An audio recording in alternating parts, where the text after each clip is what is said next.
Voici une vidéo pour vous présenter ce qu'est la fleur des nombres.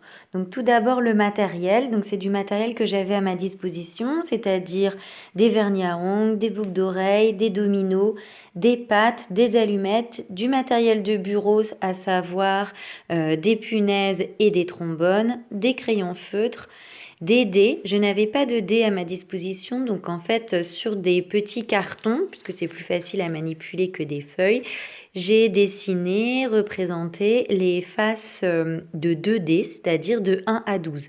Donc si vous n'avez pas de dés, votre enfant peut facilement faire la même chose que moi. En plus, ça lui permettra d'acquérir plus facilement en fait les différentes faces du dé. Des cartes avec la représentation des doigts.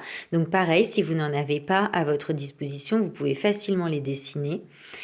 Des nombres donc de 1 à 10 en écriture chiffrée et des pinces à linge. Mais vous, si vous avez d'autres matériels comme des caplas, des Lego, des voitures, un jeu de cartes aussi, c'est un très bon matériel, n'hésitez pas à vous en servir.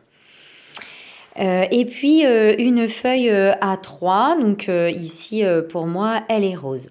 Ensuite je prends donc un crayon feutre et je viens dessiner la fleur. Donc je réalise un cercle au milieu de la feuille et ensuite je vais réaliser ma fleur. Alors on appelle la fleur des nombres parce qu'on peut faire des pétales, mais pour aller plus vite, moi je vais tout simplement couper la feuille en plusieurs compartiments. Plus on fera de compartiments, plus le travail sera plus précis et un petit peu difficile. Donc je ne fais pas des compartiments de la même taille puisque tous mes objets ne prennent pas la même taille. Je fais des petits, des grands. Voilà. Lorsque ceci est terminé, je peux donc commencer véritablement le travail sur la fleur des nombres. Donc premièrement, je choisis un nombre, donc par exemple ici 4, et je le pose au milieu de mon cercle. Et ensuite, je vais utiliser tout le matériel à ma disposition pour en fait trouver la quantité 4, alors que ce soit avec les dés. Donc voilà, la représentation des doigts.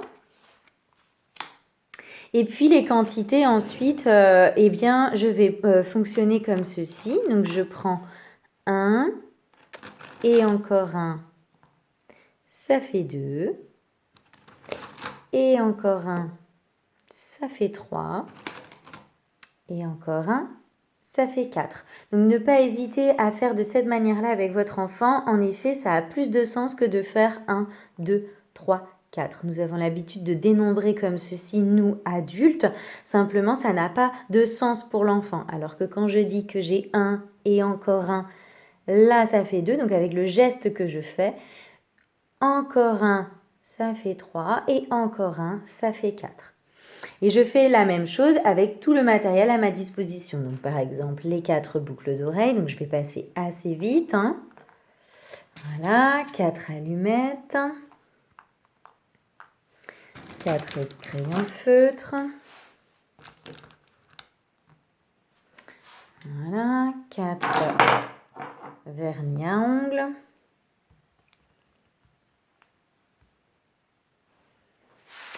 4 pâtes. Donc faire attention en cette période de confinement à ne pas remettre les pâtes dans le bocal à la suite de la manipulation. 4 trombones. Et puis par exemple, avec les dominos, ce qui est intéressant, c'est que non seulement on va travailler sur la quantité, 4, donc par exemple avec celui-ci, je vois bien que j'ai 4, en plus ça a la même représentation que les faces du dé, 4 et 0, ça fait 4. Mais ce qui est intéressant également avec les dominos, c'est qu'on va travailler également sur la décomposition du nombre. C'est-à-dire, je sais que 4, c'est 2 et encore 2. Mais je sais aussi que 4, c'est 1 et encore 3, ou 3 et encore 1. Dans tous les cas, peu importe dans le sens dans lequel je le mets, la quantité restera toujours 4. Et ça, c'est très intéressant de travailler ça avec votre enfant. Donc voilà, d'une manière générale, comment se compose ma fleur du nombre 4. Ce qui est intéressant, c'est de faire ce travail de manière quotidienne, c'est-à-dire tous les jours, et de le faire avec des nombres variés. Pour les petites sections, on va aller jusqu'à 3. Pour les moyennes sections, jusqu'à 6. Et pour les grandes sections, on peut facilement aller jusqu'à 10. Voilà, bon travail!